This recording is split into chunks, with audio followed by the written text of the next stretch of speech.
Hi there, how are you today? In my addiction series, I'm just going to do a little bit of talking about the soul. We have our body, our mind, body, soul, we all know that, but we don't often think about our soul, and our soul is an energetic template of who we are. And when we die, our soul goes off to another dimension. We leave the actual physical body behind. I want you to understand that even though our mind is affected by any trauma or abuse, which leads to addiction, our body is also affected by trauma and abuse, which then leads to addiction. But most importantly, our soul is affected by these things. And that's what I'm talking about today, that there is soul damage. So if you've had any trauma or abuse and now you are having addiction problems, your soul has probably been damaged. The soul is actually an energetic body, and it sits in the aura, and it obviously when we die, it goes with us, and it takes everything that we know and our personality and all our experiences, and we take our soul memories when we leave. Therefore, when we come in next time, if we had these things happen to us and we've had addictions in other lives, it's actually in our soul template. So we come in to the new body as this time I've come in as Wendy, but then my soul has that imprint of when I had addictions in other lives, and I bring it in with me. So you can actually bring in addictions, previous addictions, into this life. I sort of touched on that in my last podcast, and that's because the soul was damaged. The reason the soul is damaged is because we have this incredible way of protecting ourselves. As soon as something starts to go wrong that could damage the soul, our guides and also our higher self know to get the soul out, the soul jumps out of the body so it doesn't actually get damaged. So when the damage is coming, we are kind of standing outside of ourselves. We are beside ourselves. So that saying is, I was really beside myself, is actually true, because if you saw it visually, there'd be your body standing there, but your soul would be standing next to you. However, with trauma and abuse, sometimes we don't get out fast enough. That's the truth of it. I am sure that the first time that I had the abuse happening to me, and I was a small child, maybe 3 or 4, my soul didn't jump out fast enough and it got damaged. And then there were subsequent times where I didn't jump out quickly enough and it got damaged. By the time I moved out, it already was damaged. And I want you to understand that you probably do have soul damage.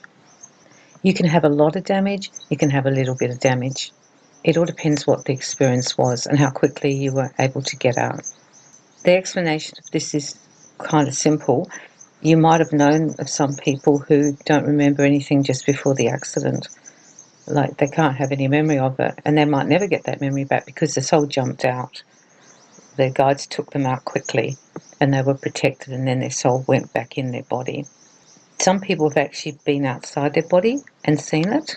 I know a friend of mine, an older lady, and she told me that in the car accident, she didn't have any recall of the actual accident. She just knew she was standing outside of the car watching it all happening. Like, afterwards, she was watching the damage, and then she was back in her body. So her soul jumped out.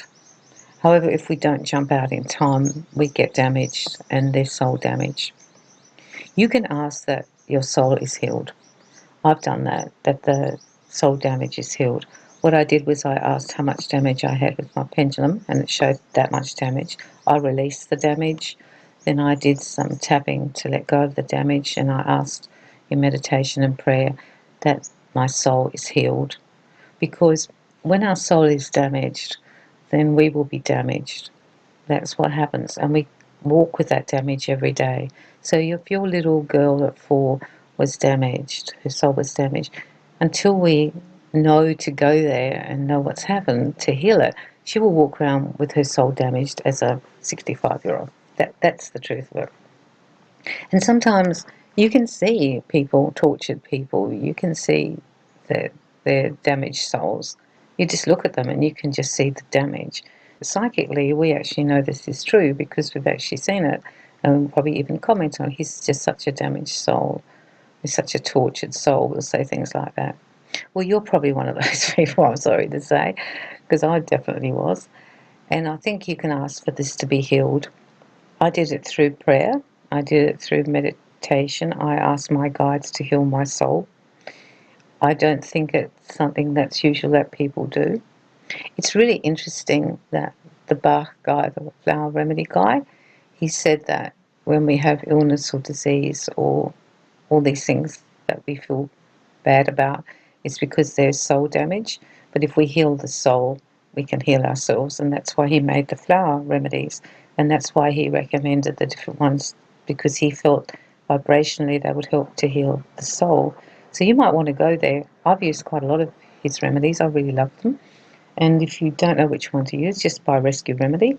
That'll kind of cover everything. And start taking it every day. Put it in your coffee and, put it, spray it on in your mouth.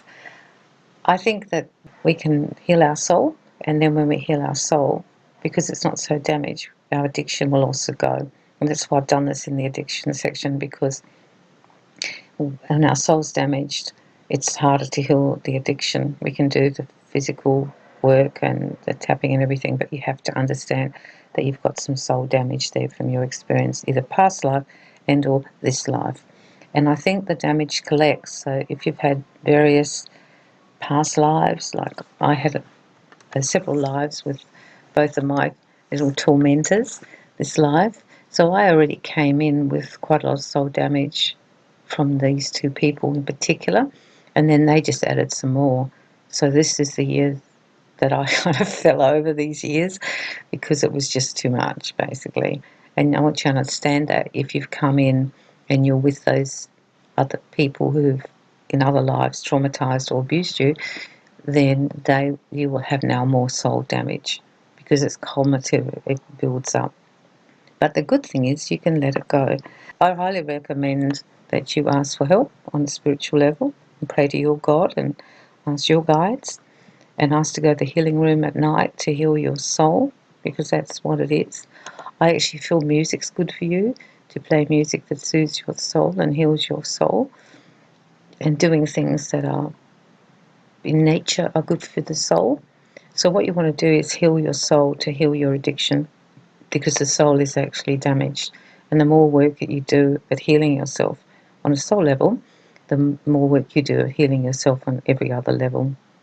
We take our soul with us when we die. So when I die this life, I'll take my soul, leave Wendy behind. And I actually want to heal it, so when I go into the next life, I'm not actually taking in that damage. I want to complete the cycle this life, and you might want to think about that too. So I've actually asked that my two tormentors, I don't want any more lives with them. Done my lesson, learnt my lessons. I don't want lives with them again. So I'm not going there again with them. This was my last life with both of them, and I've learnt what I was supposed to learn.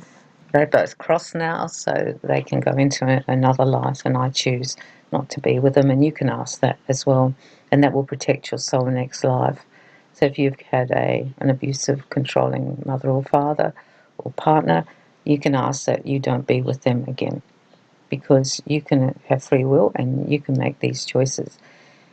The thing is, I think you have to clean up the soul damage though, and once you do that, then when you come in the next life, it's a nice clean slate. This is kind of a strange and weird podcast, I know, because we're talking about the soul and I can't kind of put it on the table and show it to you, but you know it exists. It's your spiritual body. And we can also send healing to other people. So if you know other people, and you probably do, who've got addictions and have problems, you can send healing to their soul. You can send healing to their mind and their body and their soul, and ask that their soul is healed and that the damage is healed. And you can do things for yourself to heal your own soul, like I've just said about the nature and the music and being kind to yourself. But you can also do that for them.